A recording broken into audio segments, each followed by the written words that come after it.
leçon, tu apprendras à te servir de ces pronoms-là.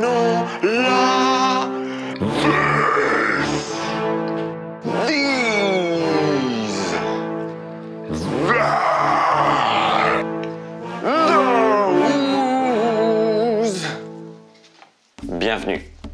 L'objectif de la leçon, c'est que tu puisses différencier et savoir utiliser this, these, that and those en anglais. Ça va te permettre de situer des objets dans l'espace et localiser des choses proches ou lointaines. À la fin de la leçon, on te teste pour être sûr que tu es bien retenu et pour solidifier les connaissances acquises durant cette vidéo. Cette leçon va être divisée en deux parties. Dans cette première partie, tu vas apprendre à te servir de this and these. Ceci, dans le cas de this, et ceci, dans le cas de these. Donc il y en a un qui est au singulier et un qui est au pluriel. Prenons un exemple. Dans la phrase au-dessus de moi, this is a druid. Ceci est un druide. C'est un druide qui est proche de moi. Ici, on parle en termes de distance. Le druide, la photo du druide juste au-dessus de moi, elle est très proche de moi, tu vois. Donc, this is a druid. Alors, au pluriel, ça a donné these are druids. Des droïdes? Non, des druides. Pas des droïdes. Des druides. These are druids. Alors là, on a un pluriel. Donc, ce sont des druides. C'est comme ça qu'on va traduire these are druids. Druids. Un autre exemple. I love this scroll.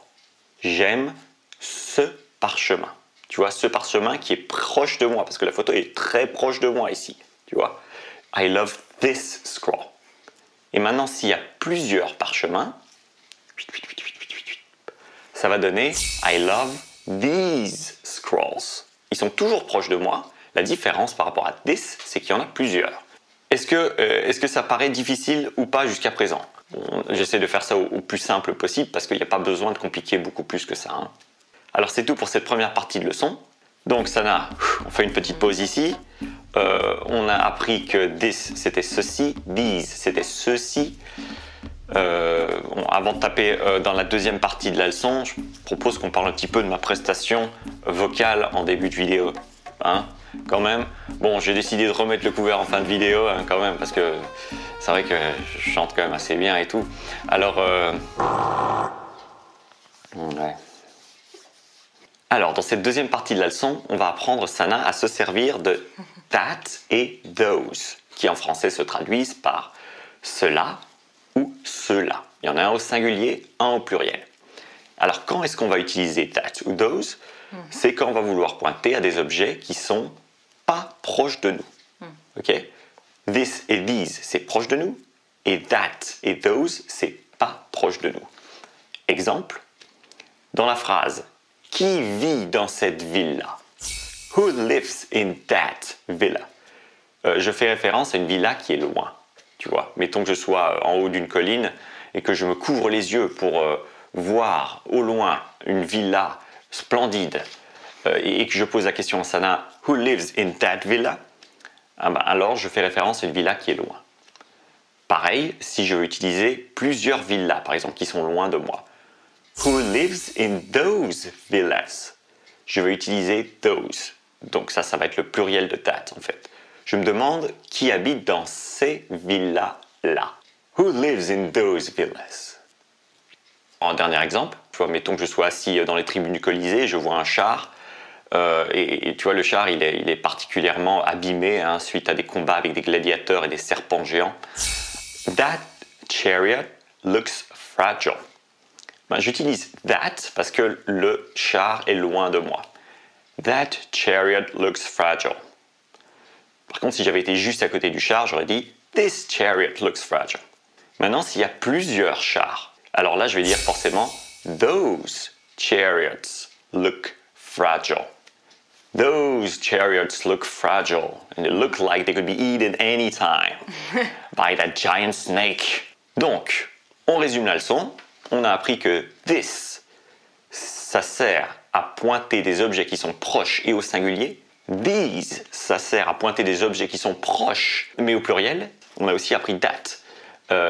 Ça sert à pointer des objets qui ne sont pas près et qui sont au singulier. Et finalement, on a appris those. Et those, c'est dans le cas des objets qui ne sont pas proches de nous et où il y en a plusieurs. Voilà qui résume cette leçon. Et maintenant, on va un petit peu mettre tout ça en pratique, voir si tu as bien compris, voir si on a bien expliqué aussi. C'est tout autant une expérience pour nous que pour toi. Bon, Sana, c'est la douloureuse, hein.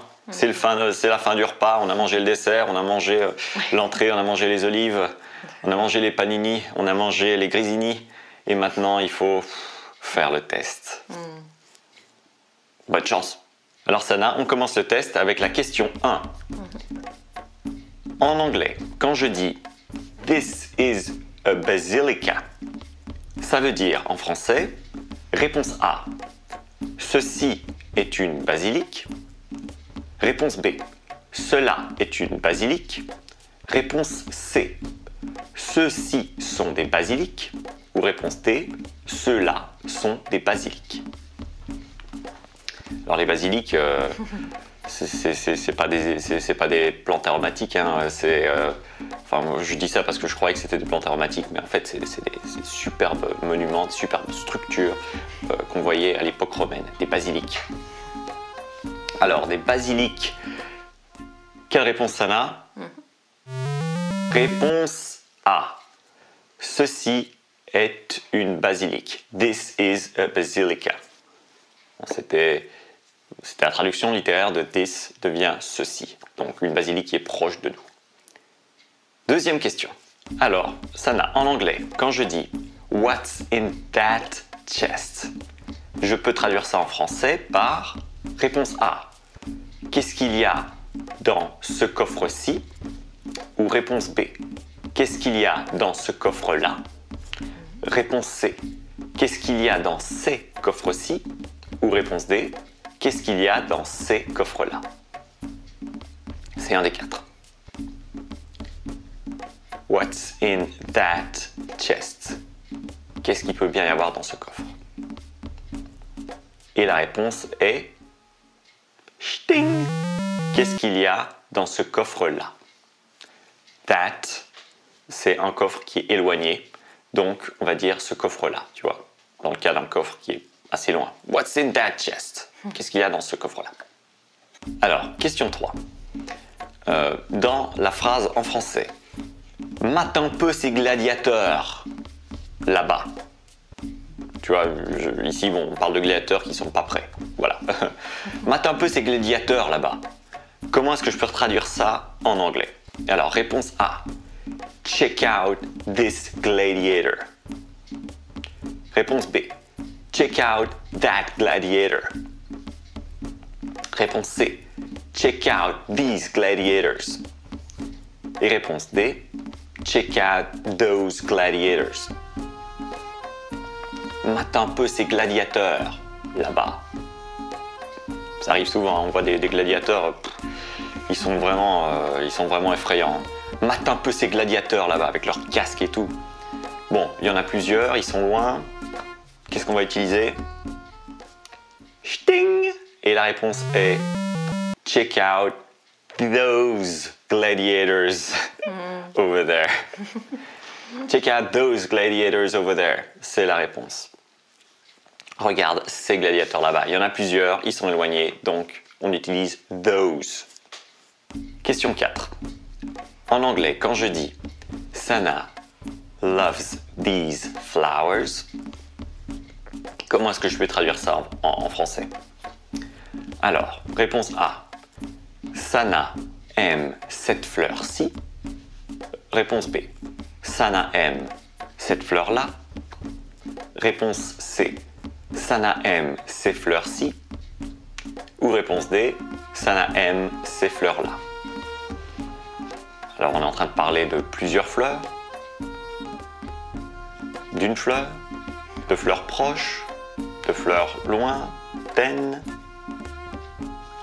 Je te pose la question. Sana loves these flowers. Et la réponse est Sting! Sana aime ces fleurs-ci.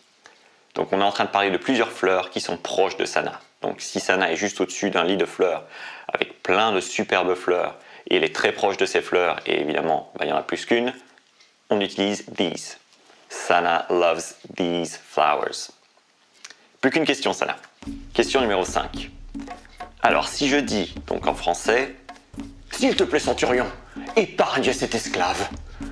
Si je dis ça, comment est-ce que je peux traduire l'équivalent en anglais? Réponse A.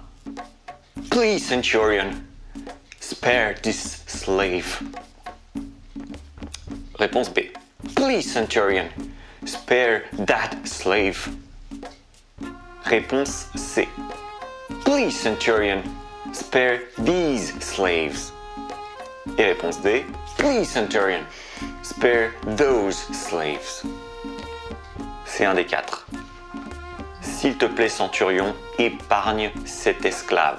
Alors, je précise quand même qu'on a ici un esclave qui est très proche de nous. Épargne cet esclave qui est juste à côté de moi. Et j'ai pitié pour cet esclave. Et il est juste à côté de moi. Et c'est parce qu'il est juste à côté de moi que j'ai pitié pour cet esclave et je te demande de l'épargner. Laquelle de ces réponses pourrait fonctionner?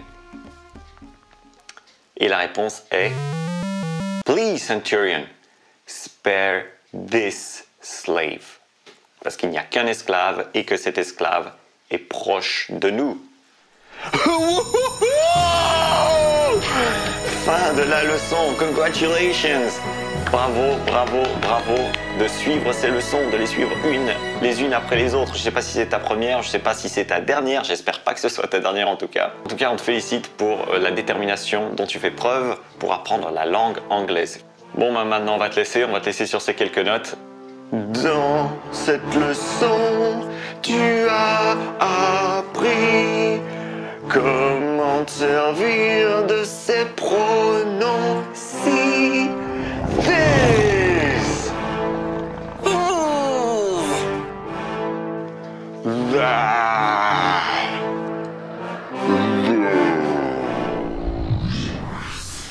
Tu veux parler anglais rapidement? Alors pourquoi ne pas t'abonner à la chaîne en cliquant sur le bouton s'abonner en bas de la vidéo? C'est ta décision. C'était Cortana, merci pour ton attention.